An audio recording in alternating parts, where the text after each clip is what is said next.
Praise the lord. అందరికీ వందనాలు.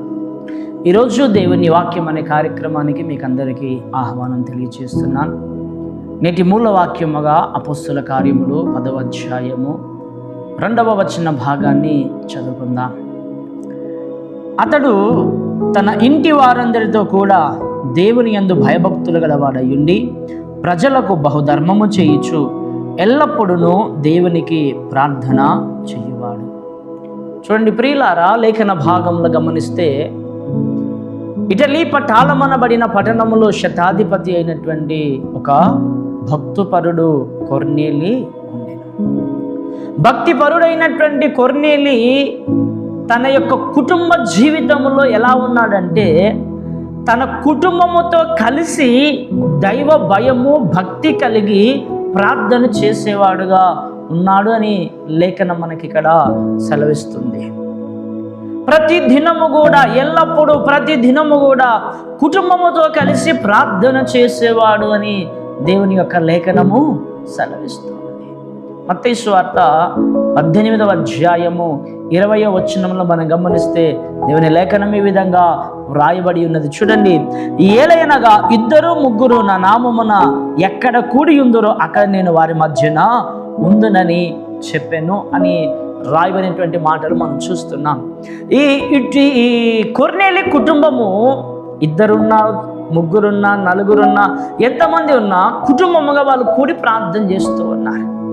యేసుక్రీస్తు వారు ఇక్కడ అంటున్న మాట ఏమిటంటే, మీరు 2 ఉన్నా 3 ఉన్నా ఎంతమంది ఉన్నా మీరు కూడుకొనండి, మీరు ప్రార్థన చేయండి, నేను మీ మధ్యనకి దిగి వస్తానని చెప్పి దేవుడు తెలియజేస్తున్నట్లుగా లేఖన భాగాల్లో మనము చూస్తున్నాం. ప్రియులారా, లేఖన భాగంలో కొర్నేలి ఇంటిని గనక మనం ఆదర్శప్రాయంగా తీసుకున్నట్లయితే మన జీవితాలు, మన బ్రతుకులు కూడా ఎంతో ఉన్నతమైనటువంటి ఆశీర్వాదాలు పొందుకుంటాయి. ఎందుకంటే కొర్నేలి ఇంట్లో కుటుంబ ప్రార్థన జరుగుతూ ఉన్నది, ప్రతి దినము జరుగుతున్నది, ప్రతిరోజు ఆ విధముగా వాళ్ళు క్రమముగా జరిగిస్తూ ఉన్నారు.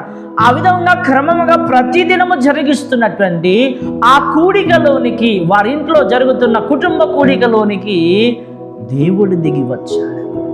దేవునికి మహిమ కలుగును గాక. హల్లెలూయా. చూడండి ప్రియులారా, ఆ కుటుంబ కూడికలో వారి మధ్యనికి దేవుడు దిగి వచ్చాడు.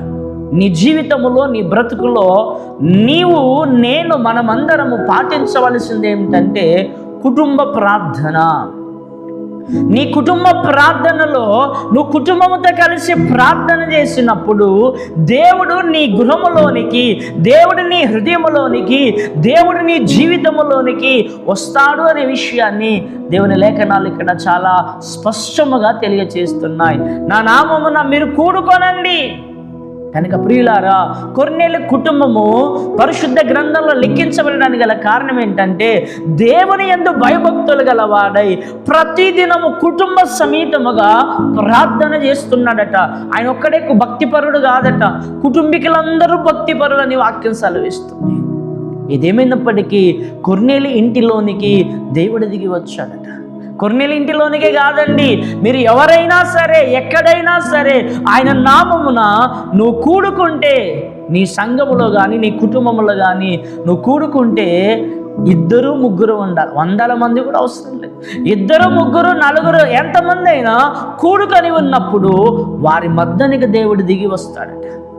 ఇజ్రాయేలు జనాంగాన్ని దేవుడు మోషే ద్వారా నడిపిస్తూ ఉన్నప్పుడు దేవుడు వారి మధ్యన ఉన్నాడు, దేవుడు వారితో ఉన్నాడు, దేవుడు వారిని నడిపిస్తూ ఉన్నాడు.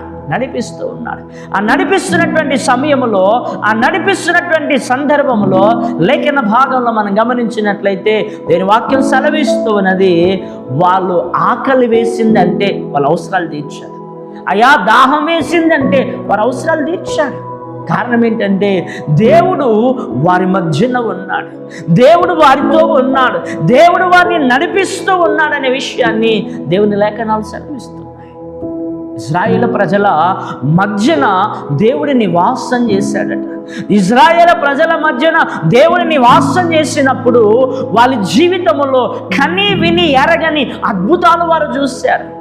ఎరికో గోడ విషయంలోనైతేనేమి, ఎర్ర సముద్రం విషయంలోనైతేనేమి, వడగండ్ల వర్షం విషయంలోనైతేనేమి అనేకమైన అద్భుతాలు వారు చూడడమే కాదు, సమాజం అంతా చూసింది.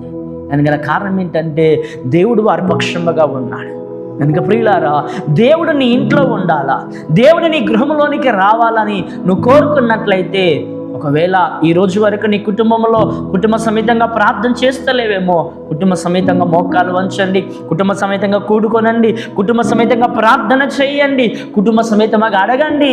దేవుడు నీ కుటుంబంలోనికి వస్తాడు. ఆనాడు ఇజ్రాయేల్ ప్రజల అవసరతలు తీర్చినట్లుగా, ఆనాడు ఇజ్రాయేల్ ప్రజల జీవితాల్లో అద్భుతాలు చేసినట్లుగా మన జీవితాల్లో కూడా అద్భుతాలు చేస్తాడు. చూడండి ప్రియులారా, ఒక అద్భుతమైన విషయాన్ని మనము లేఖన భాగంలో చూస్తాం.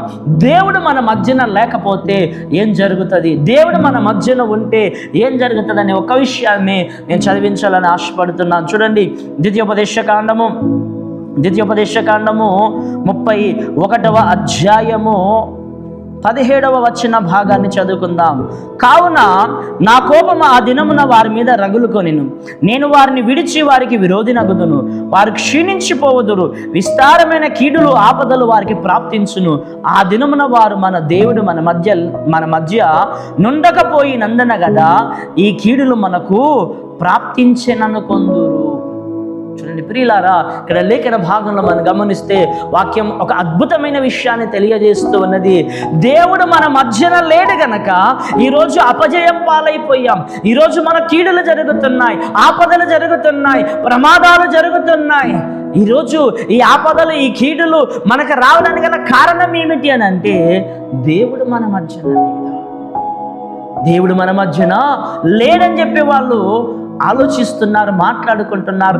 దేవుడు కూడా అదే విషయాన్ని వారికి తెలియజేస్తున్నాడు. కనుక ప్రియులారా, నీ కుటుంబంలో ఉన్న అవసరతలు తీరాలంటే, నీ కుటుంబంలో అద్భుతాలు జరగాలంటే, నీ కుటుంబం మీదకి కీడులు రాకుండా ఉండాలంటే, ఆయన కాపుదల నీ కుటుంబానికి ఉండాలంటే, అనుదినము నీవు కుటుంబ సమేతముగా కూడుకొని ప్రార్థన చేసేవాడివై ఉండాలి. ఇంకొక విషయాన్ని చూద్దాం. చూడండి ద్వితీయోపదేశకాండము 42వ వచనాన్ని చదువుకుందాం. యెహోవా నాతో ఇట్లా నేను, యుద్ధమునకు పోకుడి, నేను మీ మధ్యన నుండను గనక వెళ్ళకుడి, మీరు వెళ్ళినను మీ శత్రువుల ఎదుట హతము చేయబడుదురని వారితో చెప్పుము. నేను మీ మధ్యన ఉండను గనక, ఒకవేళ మీరు పోరాటానికి వెళ్తే, యుద్ధానికి గనక వెళితే మీరు అపజయం పాలైపోతారు. నేను ఇప్పుడు మీ మధ్యన ఉండను గనక మీరు ఓటమి పాలైపోతారన్నారు. కనుక ప్రియులారా, దేవుడు ఎవరి మధ్యన ఉంటాడో, దేవుడు ఎవరిలో ఉంటాడో, దేవుడు ఎవరి కుటుంబంలో ఉంటాడో, దేవుడు ఎవరి జీవితంలో ఉంటాడో వారు అపజయాలు పొందరు. దేవుడు ఎవరి మధ్యన ఉంటాడో వారి అవసరతలు తీర్చబడతాయి, వారికి కీడులు ఆపదలు సంభవించవు. కనుక ప్రియులారా, కుటుంబ ప్రార్థన చాలా ప్రత్యేకమైనది. మన జీవితాల్లో, మన బ్రతుకుల్లో చాలా క్షేమకరమైనది కుటుంబ ప్రార్థన. ఇజ్రాయేల్ ప్రజల యొక్క కొరతలు, అవసరతలు, అపజయాల నుంచి విజయాల్లోనికి అద్భుతాలు ఎలా జరిగాయి అంటే, దేవుడు వారి పక్షముగా ఉన్నాడు. దేవుడు వారికి పగలు మేఘస్తంభముగా, రాత్రి అగ్నిస్తంభముగా ఉన్నాడు. వారి మధ్యలోనే ఉన్నాడు. యేసుక్రీస్తు వారు తెలియజేస్తున్నాడు, నేను మీ మధ్యనకు వస్తాను, మీరు కూడుకొనండి అన్నాడు. ఈరోజు వరకు నీ కుటుంబంలో కుటుంబ ప్రార్థన లేకపోయినట్లయితే నువ్వు కూడుకొని ప్రార్థన చేయి. అయ్యా, నా కుటుంబంలోనికి నువ్వు రాని ప్రార్థన చేయి. ఆయన నీ కుటుంబంలోనికి వస్తే నీ అవసరతలన్నీ తీరిపోతాయి, అద్భుతాలు నీ జీవితంలో జరుగుతాయి, విజయం నీకు కలుగుతుంది, కీడులన్నీ నీకు దూరం అయిపోతాయి. ఇంకొక ప్రాముఖ్యమైన విషయం ఏంటంటే, నీ జీవితాన్ని దేవుడికి నడిపిస్తాడు, నువ్వు నడిపించుకోవాల్సిన. ఎందుకంటే ఎంతకాలం నువ్వు నడిపించుకున్నావు, అపజయాల పాలైపోయావు, కీడుల పాలైపోయావు, అవసరతలు జరగట్లేదు, అద్భుతాలు జరగట్లేదు, సంవత్సరాలు గతించిపోతున్నాయి, కానీ మేలులు జరగట్లేదు. కనుక ఈ ఉదయకాల సమయమందు దేవుడు నీతో మాట్లాడుతుండగా, ఈ ఉదయకాల సమయమందు దేవుడు నీతో మాట్లాడుతుండగా వాక్యం వింటున్నటువంటి ప్రియ సహోదర సహోదరి, ఈరోజైనా ఒక చక్కటి నిర్ణయం తీసుకోగలుగుతావా? ఈరోజైనా ఒక చక్కటి ఆలోచన చేయగలుగుతావా? ఏమిటి ఆలోచన అంటే, అవును కదా, ప్రార్థన లేకనే కదా, నా కుటుంబంలో ఐక్యత లేకనే కదా అపజయాల పాలవుతున్నాను, కీడులు సంభవిస్తున్నాయి, అవసరతలు నాకు తీరట్లేదని ఒక మంచి ఆలోచన, ఒక మంచి నిర్ణయం కనుక నువ్వు తీసుకున్నట్లయితే నీ జీవితంలో గొప్ప ఆశీర్వాదం కలుగుతుంది. శిష్యులందరూ కలవరపడుతున్నారు, భయాందోళనతో ఉన్నారు, దిగులు పడుతూ ఉన్నారు. ఏమి జరుగుతుందో, ఎవరు మా మీద దాడి చేస్తారో, మా పరిస్థితులు ఏమిటో, మా కుటుంబ పరిస్థితి ఏమిటో, మా పిల్లల పరిస్థితులు ఏమిటో అని కుటుంబంలో అక్కడక్కడ కూర్చొని అందరూ ఆలోచనలు చేస్తున్నారు. అయితే పరిశుద్ధ గ్రంథంలో మనం గమనిస్తే దేవుడు పునరుద్ధానటువంటి దేవాది దేవుడు వారి మధ్యనికి దిగి వచ్చాడు. వారి మధ్యనికి దిగి వచ్చి వారి మధ్యన నివాసం చేసి వారితో మాట్లాడుతున్న మాట ఏమిటంటే, మీకు సమాధానం కలుగునుగాక, నా శాంతిని మీకు అనుగ్రహిస్తున్నాను. చూడండి ప్రియులారా, నీ కుటుంబంలో శాంతికరమైందా, సమాధానంకరమైందా, నెమ్మదికరమైందా, మనశ్శాంతి లేదా, ప్రశాంతతను కోల్పోయావా? ఏదేమైనాను నాయన, నా కుటుంబంలో నీకు రా ప్రభువా, నువ్విచ్చే శాంతి సమాధానం నాకు అనుగ్రహించు ప్రభు అని మనసారా వేడుకున్నట్లయితే ఆయన గొప్ప దేవుడు, కనికరం గల దేవుడు నీ ఇంటిలోనికి దిగి వస్తాడు. నీపై అపారమైన కృపను కురిపించి ఆయన శాంతి సమాధానం ఇస్తాడు. నువ్వు చేయగలుగుతావా? నువ్వు చక్కటి తీర్మానం తీసుకుంటావా? ఈ రోజు నుంచి ప్రభువా, నేను నా కుటుంబం కలిసి ప్రార్థన చేస్తాను, కొన్నేళ్ళ కుటుంబం వల్లే నా కుటుంబాన్ని కూడా మీరు తీర్చిదిద్దండి ప్రభువా అని నువ్వు నిర్ణయించుకొని తీర్మానం చేసుకొని ఆ విధంగా నీ భక్తి జీవితాన్ని కొనసాగించినట్లయితే కొన్నేళ్ళు ఇంటిలోనికి దిగి వచ్చిన దేవుడు నీ ఇంటిలోనికి తప్పక దిగి వస్తాడు. ఇజ్రాయేల్ ప్రజల మధ్యన ఉండి వారిని నడిపించి వారి అవసరతలు తీర్చిన దేవుడు నీ అవసరతలు తీరుస్తాడు. అటు కృపత్రేక దేవుడు మనకిచ్చునుగాక. ఆమేన్. ప్రార్థన చేసుకుందాం. పరిశుద్ధుడా, మహోన్నతుడా, నీకు వందనాలు, స్తోత్రాలు. ఇజ్రాయేల్ ప్రజపక్షముగా నువ్వు నిలబడిన దేవా, వారి మధ్యనకి దిగి వచ్చిన దేవా, వారి అవసరత లెక్కలని తీర్చిన దేవా, కొన్నేళ్ళ ఇంటిలోనికి దిగి వచ్చిన దేవా, శిష్యులున్న మేడగదిలోనికి దిగి వచ్చిన దేవా, వారికి శాంతి సమాధానం ఇచ్చిన దేవా, నీ ఆత్మాభిషేకం ఇచ్చిన దేవా, వారి అవసరత లెక్కలన్నీ తీర్చి విజయ బాటలు నడిపించిన దేవా, మాకు కూడా నా ప్రభువా అటు భాగ్యం, ధన్యత, యోగ్యత దయచేయమని మేము కూడా తీర్మానం తీసుకుంటున్నాం ప్రభు. కుటుంబంగా కలిసి ప్రార్థిస్తాం, నీ దీవెనాశీర్వాదాలు పొందుకుంటామని నమ్ముతున్నాం, విశ్వసిస్తున్నాం. ఆ విధంగా మా పక్షం ఉండి నీ కార్యములు జరిగించమని క్రీస్తు పెట్టి వేడుకుంటున్నాం తండ్రి.